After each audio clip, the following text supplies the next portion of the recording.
ભારતીય બજારો માટે આજે સારા સંકેતો. એફઆઈએસની કેશમાં ખરીદારી યથાવત. લોંગ શોર્ટ રેશિયો 25%ની નજીક. અમેરિકા અને ચીન વચ્ચે ટ્રેડ ડીલ થવાની આશાએ. ગિફ્ટ નિફ્ટી 100 પોઈન્ટ્સ ઉપર. તો એશિયામાં પણ મજબૂતી. જાપાનનો નિક્કેઈ પહેલીવાર 50,000ને પાર. ત્યાં જ મોંઘવારીના આંકડા બાદ અમેરિકાના બજારોમાં પણ તેજી. એસએનપી લાઈફ હાઈ પર પહોંચ્યું.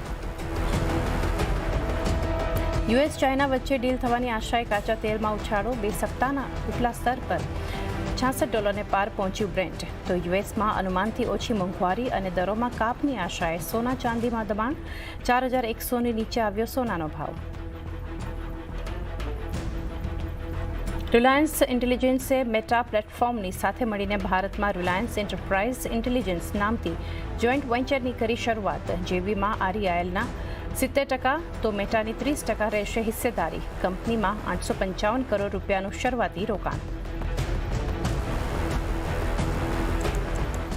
બીજા ત્રિમાસિકમાં અનુમાનની નજીક રહ્યા કોટક મહિન્દ્રા બેંકના પરિણામ. નફો આશરે 3.5% ઘટ્યો. નેટ ઇન્ટરેસ્ટ માર્જિન્સ પર દબાણ, પરંતુ વ્યાજથી આવક 4% વધી. ત્રિમાસિક આધારે પ્રોવિઝનિંગ પણ ઘટ્યા. તો બીજા ત્રિમાસિકમાં મોટાભાગના ફ્રન્ટ પર અનુમાનથી સારા રહ્યા ડોક્ટર રેડ્ડીઝના પરિણામ. 7% વધ્યો કંપનીનો નફો. આવકમાં પણ 10%નો વધારો. જોકે માર્જિન્સ પર જોવા મળ્યું 3%નું દબાણ.